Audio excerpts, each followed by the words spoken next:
footballing nation as well, having hosted a World Cup in 2006 and producing champions 4 different times in the history of the World Cup in Germany. So Dirk knows a lot about basketball, Dallas, soccer, and certainly understands the magnitude of the World Cup. So it was great to have Dirk part of that hype video as we mark 1 year to go.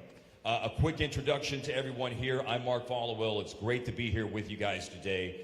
In addition to 26 years of broadcasting, either radio or television with the Dallas Mavericks, I've been so fortunate to be part of broadcasting and soccer and be part of the beautiful game for many, many years now. I was the TV voice of FC Dallas for 11 years, starting in 2012. Now currently play-by-play for MLS Season Pass on Apple TV. I've been blessed to do many, many international soccer tournaments for the Fox family of networks, including the 2018 World Cup, and also been very, very fortunate to be part of men's and women's soccer broadcasts for NBC's coverage of the Summer Olympics in 2016, 2020, and 2024. So it's great to be here with you today. A few quick notes about our press event today. We will have Spanish translators in the room today. So if you do need Spanish translation, please see Brenda and Nancy. Brenda and Nancy, can you raise your hands and let us know? So, okay, Brenda and Nancy are there. They'll be able to assist you. Discúlpeme, pero no puedo traducir las respuestas en español rápidamente. Soy muy lento con respecto a la traducción en español. Son muchos mejores que yo y pueden ayudar ustedes. Brenda and Nancy, muchísimas gracias. Also, we're going to have ASL available here for anyone in need of interpretation today as well. Today marks a huge milestone. 1 year to go in the countdown to the 2026 FIFA World Cup. There will be countries coming from across the globe, of course, to participate in 9 matches at Dallas Stadium next summer, as the World Cup will be in Dallas and, of course, the United States, but specifically with regard to Dallas for the first time since there were 6 matches at the Cotton Bowl back in 1994. We had some great news earlier today. We were pleased to announce Nenah Baca and Dan Hunt as the co-chairs of the North Texas FIFA World Cup Organizing Committee, and they will both play a key role in the next steps of planning. Unfortunately, today, Nenah could not be with us due to a prior commitment. Dan could not be with us as well, as he's tending to some FC Dallas related business at the City Council right now. And today we're also thrilled to discuss the latest updates with regard to the 2026 World Cup and how we are making 1 year to go a big celebration across North Texas. And without further ado, the person who is going to help us discuss that is sitting here next to my right. Please, a big welcome to the one, the only, the great, the president of the North Texas FIFA World Cup Organizing Committee, Monica Paul. Hello, Monica. Thank you, Mark. I have to say before I let Mark speak, I was quite impressed with your Spanish, Mark. Thank you. Yeah. I'm not sure what you said, but I'll have to ask how accurate you were. It wasn't anything special, but nobody came here today to hear from me. They came today to hear from you because this is an amazing time in the city, in the region, and in the country, U.S., Canada, Mexico, as we prepare for the launch of the 2026 World Cup. 1 year from now, I cannot believe we're 365 days away. So let's start out with this question. In your role as president of the North Texas FIFA World Cup Organizing Committee, just tell us a little bit about what we can expect this time next year. Well, I can't believe we're at the 1 year out period. Very, very exciting. But we will be hosting 9 matches of those 104 matches for the World Cup, the most out of any other host city. International Broadcast Center will be at the Kate Bailey Hutchison Convention Center as well. So really, we've been preparing to welcome the world here. I think for those of you that have been to a World Cup before, you know the passion and energy that comes along with that. For those that may not even have tickets to a World Cup, so very exciting to be where we're at from a planning process. And at this point, a lot of people may not have known that we started this bid process back in 2017. So to be here today at 1 year out is a very special milestone. Indeed, and you know, it's been a long process. I can remember in the summer of 2022 when we were announced as a host city, Then the specific dates and games came down in late 2023, and now here we are 1 year out. And so as we stand 1 year out, let me ask you this. From a pure soccer perspective, what does the World Cup coming to the United States, Canada, and Mexico mean? And specifically, what does it mean for North Texas? Absolutely. This World Cup is a great opportunity for our city and for our region. You know, a lot of times we talk about economic impact, and I'm sure we're going to get to that. We know that hosting an event like the World Cup, the largest event ever, is great to be able to position the city, the region on a global perspective. But really, the legacy piece is a key element that we're focused on as a board and the North Texas FIFA World Cup Organizing Committee. I think the growth of soccer, both on the youth stand front, the ability for us to have meaning, legacy, and programming for whether it's additional fields, getting people into the sport, whether it's girls or boys, being able to utilize this men's FIFA World Cup in 26 for the growth of the women's game as well is, I think, incredibly important for us. So now that we have the new announcement today with regard to the co-chairs, a great announcement about Nenah and Dan, can you tell us a little bit about what their roles have been as co-chairs of the North Texas FIFA World Cup Organizing Committee, and how those roles, if in fact they do change and evolve, how might that happen over the course of the next year? Well, absolutely. They've been involved in this process for some time now, even though we just announced earlier today. And I couldn't be more proud and excited to work and continue working with both of them. You know, the Hunt family has a long-standing relationship with sport, and especially soccer. The late Lamar Hunt, Dan's father, was a co-chair in 1994. So the fact that I have him standing right next to me in line working on this project is just an honor, quite honestly. We know what he does here for FC Dallas. Dan has been a part of this bid process from the very beginning in 2017, and even a part of the bid process back in 2008, 2009, when we were working towards a 2018-2022 bid. Having Nenah Vaca alongside him and his partner in crime there, you know, we've seen Nenah create her company, and then we absolutely know what she does here within the community. So they'll continue to work with us and the North Texas FIFA World Cup organizing team to really engage with a lot of our community leaders, our partners, potential host city supporters, and how can we transition to ensure that we put on the best World Cup ever. Monica, what else can you speak to us about with regard to, from a total big picture perspective, for the roles and responsibilities of the North Texas FIFA World Cup Organizing Committee as a whole? Yeah, I'd like to take a quick moment actually to recognize the North Texas FIFA World Cup Organizing Committee. In addition to Dan Hunt and Nenah Vaca, we also have a few other board members here, as well as the team that are leading various working groups for our committee, all the way from safety, security, to transportation, to volunteers, host city supporter donor programs, etc. So I'd like to ask them, anyone from a board member to some of our staff members, to stand up to be recognized.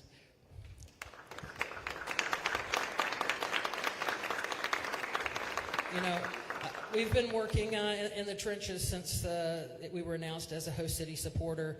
I'm very proud of what the team has accomplished to date, but know very well that we have a lot of work to do here over this next year before our first match kicks off there on June 14th. So really looking to engage with the working groups. I think we have about 18 different focus groups across the board from a planning standpoint, and really looking to have regional collaboration amongst those, and getting input and strategy across the region from our partners there, so that we can ensure that everyone has a voice, but then also we're able to really deliver that World Cup next year.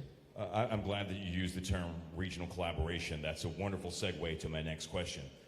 Monica, you know, you and I have known each other for a long time. You're fantastic at managing partnerships and building relationships. And the relationships that you're having to foster right now, let me see if I get this right. There's over 130 cities in North Texas. And you're fostering that relationship with all of those cities, coupled with the state of Texas and the U.S. White House Task Force. How on earth are you managing and maintaining all of those relationships with regard to the World Cup? Well, I have a great team. I'm the one that gets to sit up here and do a lot of the talking, but it is a great team that we have. First off, I think from the beginning of this bid process, we said that unity across the region was very important because there's not one city that can host a World Cup here in our region. No one has the full package of a stadium, all the hotels that are needed, the airports that are needed for the international visitors that are going to be coming in, fan festival locations, you name it. It's going to take all of us. And I have to say, I commend the cities and their leaders and what they've been able to bring to the table, all working hand in hand, ensuring that we have the resources that we need to be able to put on a World Cup. On the state level, they're very excited because not only do they have Dallas, but Houston as well. We'll be hosting 7 matches. And then on a federal level, the White House Task Force has just kicked off here over the last month. So we're really working with that White House Task Force to understand how do we engage there, the different agencies, and how can we ensure from a safety security standpoint, from a transportation standpoint, whatever it may be, that we have the resources that we need and know who to go to. It's going to take all 3 levels, from federal to state and local government, for this to be a success. As I mentioned a moment ago, there's the process of a lot of announcements in this. There was an announcement that we're a host city in the summer of 2022, and then there was an announcement with regard to specific games and dates in late 2023. And then earlier this year, I believe officially in March 2025, we were also announced here in Dallas as the location and the host for the IBC, the International Broadcast Center, at the Kay Bailey Hutchinson Center in Dallas. Now, for some historical context, Dallas and Fair Park also hosted the IBC in 1994 when the World Cup was in the United States as well. So just, again, that's important to know. But this is a big deal that the IBC is going to be here. What does this mean for our region as well? Yes, this is another great opportunity. In addition to those 9 matches, in addition to the fan festival, full 39 straight days, to have the honor of hosting the International Broadcast Center again. I still hear today about the experience of volunteers being able to be within that International Broadcast Center at Fair Park in 1994. Hosting the International Broadcast Center this year, this means a 24/7 operation from towards the end of May all the way through July 22nd, 23rd time period. This is media and broadcasters from all across the world that will be right here in Dallas working, and it gives us a great opportunity for those 2,000 broadcasters plus another 2,000 media production team to be able to get our messaging in front of them. Why do we love living here in the Dallas and North Texas region? What are the things that they should be writing about, or things that they should be doing while they have maybe a few hours and time off, to be able to send that information back and share that with all of their news outlets back in their country. We see the International Broadcast Center as an additional way to increase our global presence, but then, and obviously the economic impact, but really tell our story and increase the global recognition. We want Dallas to be recognized as an international city. We feel like that can take shape in many forms, additional tourism, but then also additional businesses looking to move their headquarters or open up an office here in the DFW region.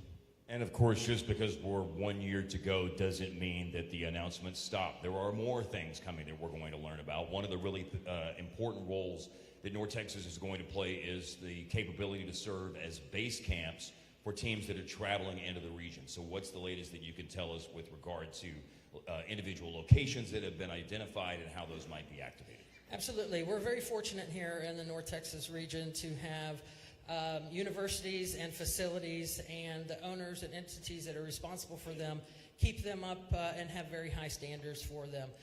So we have 6 base camp locations that have been identified by FIFA.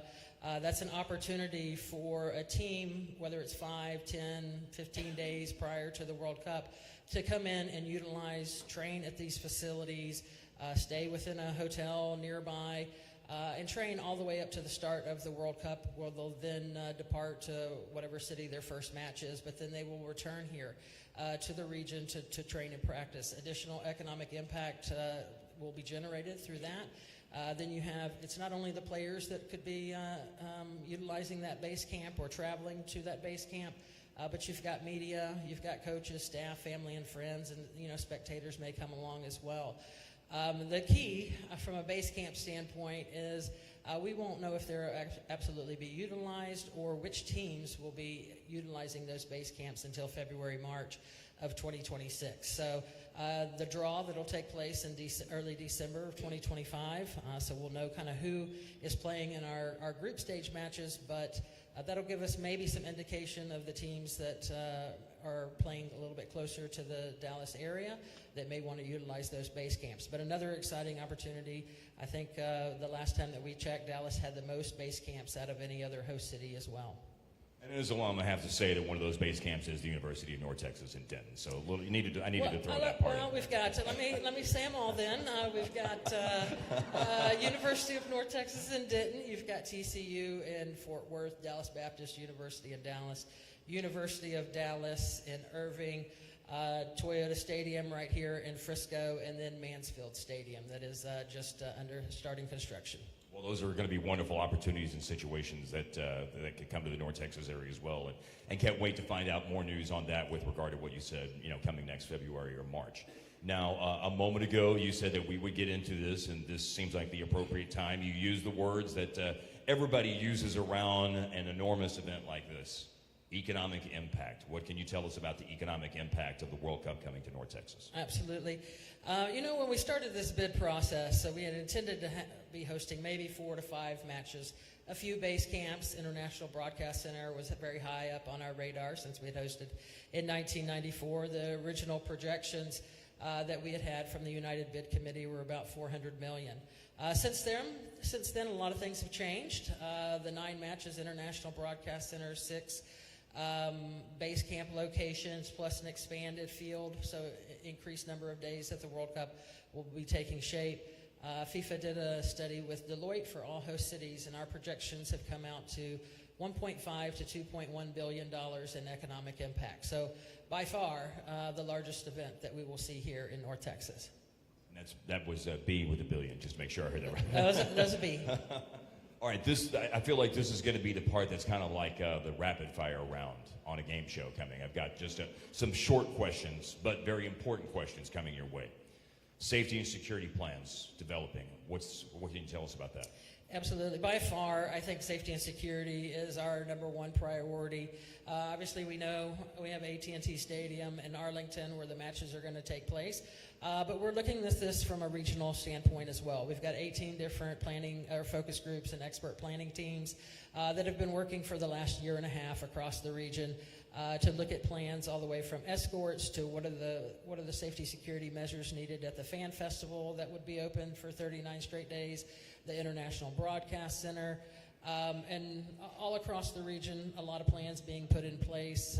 Also working with DHS and ensuring that DHS, the FBI, other agencies are involved from the federal to the state level to the local level. So there's a lot of communication and integration and a lot of communication going on from not only the cities that may have a base camp or have the stadium or the international broadcast centers, but the other cities of those 130 plus.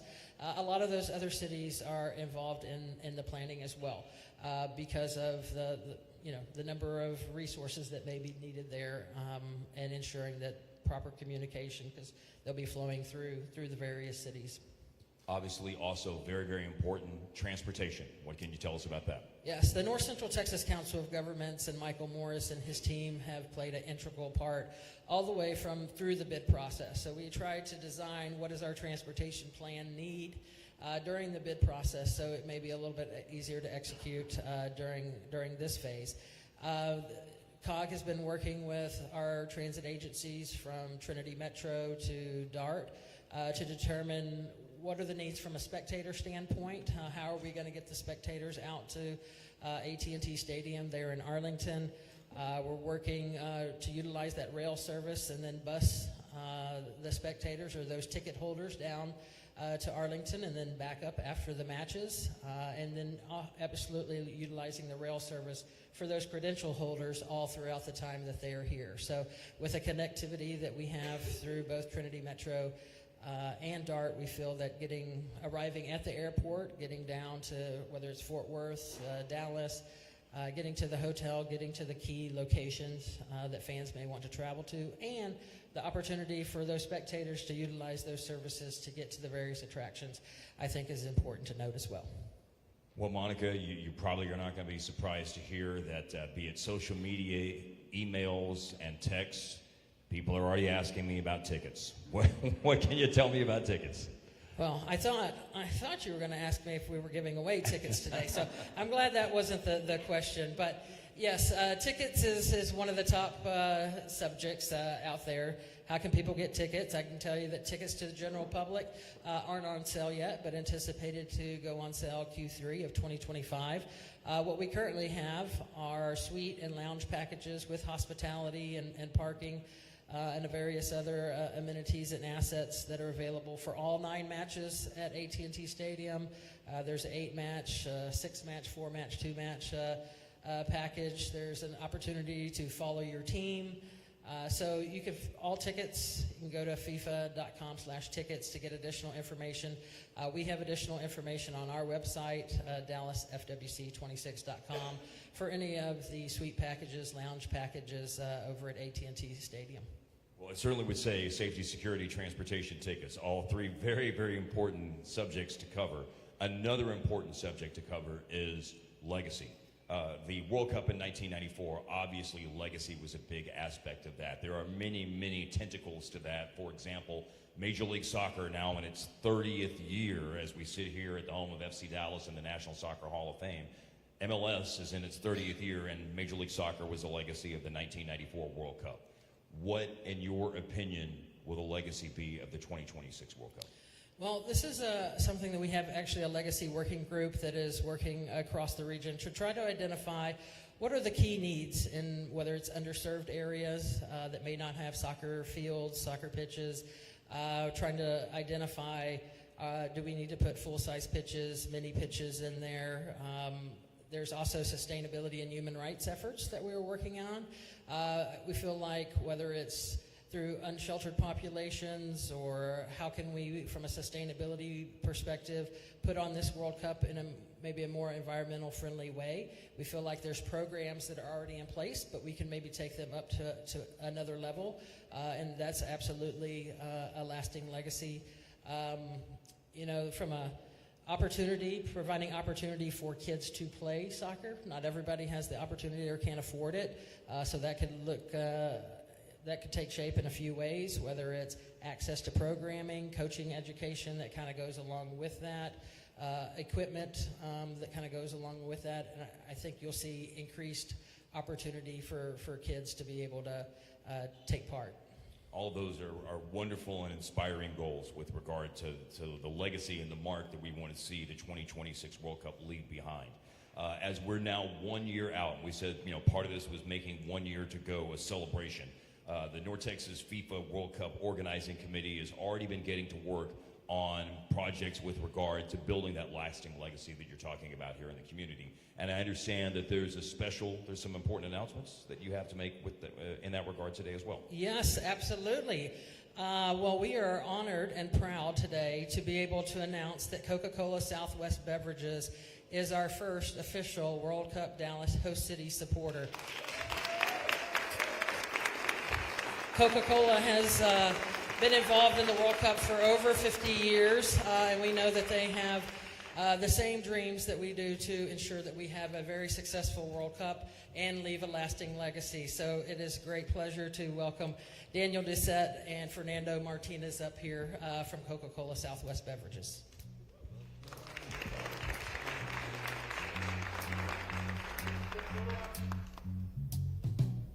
Wasn't the spring, and spring became the summer. Who'd have believed you'd come? Right, and now additionally, Coca-Cola Southwest Beverages, that is helping us kick off the North Texas FIFA World Cup Organizing Committee's Community Soccer Equipment, Cleats, and Shoe Drive by contributing, as you can see, the first donation with 200 soccer balls. So, Fernando, Daniel, let's make that donation. Here we go.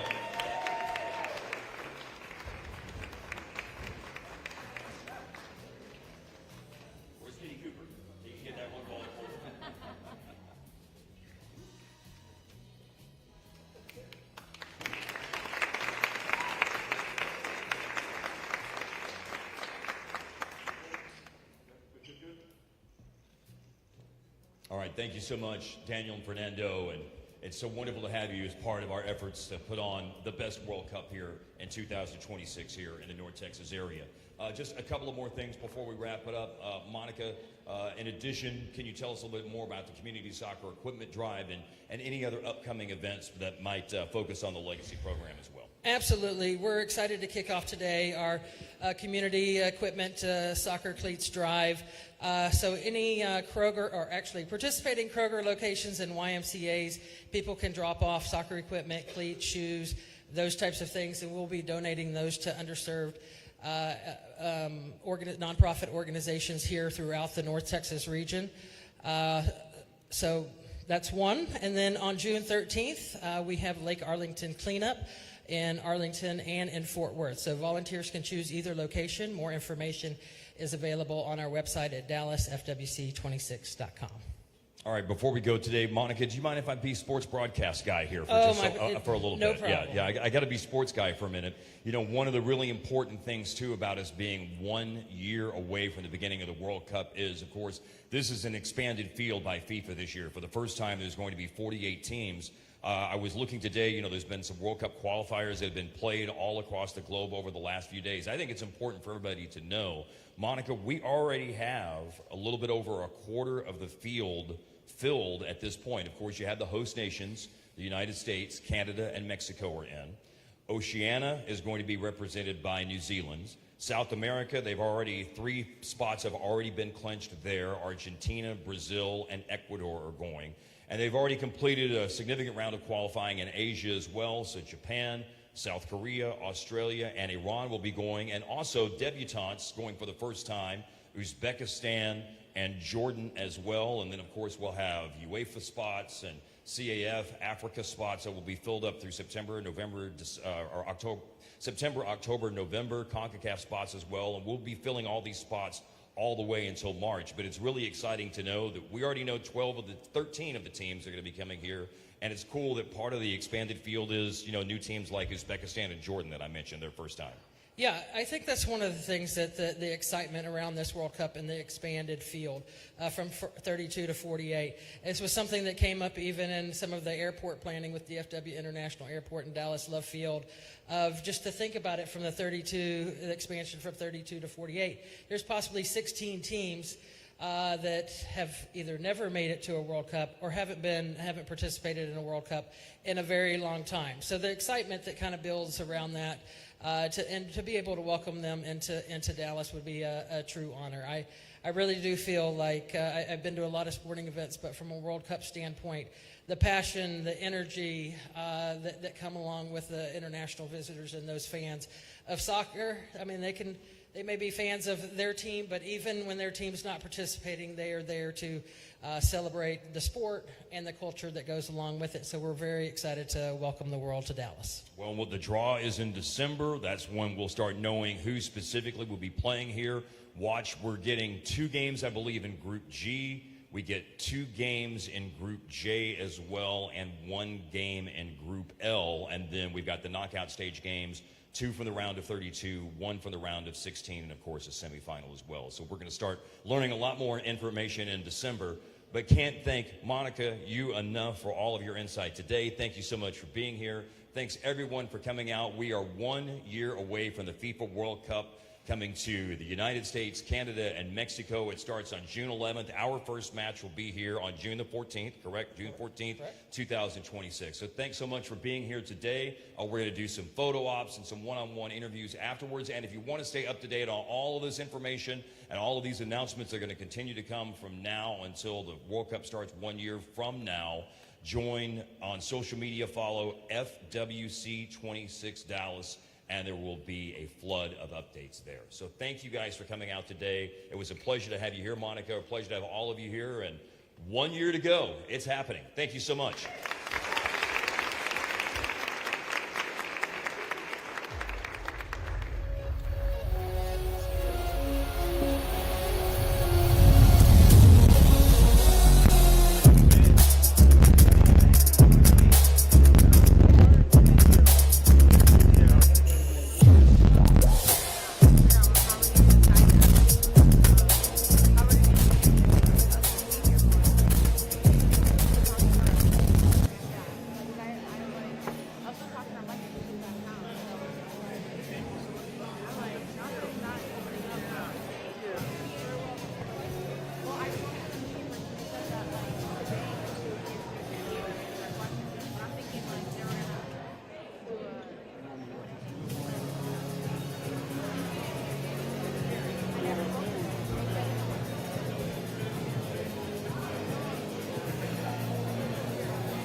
I'll just set up somewhere. Interviews will be at the step and repeat. Okay.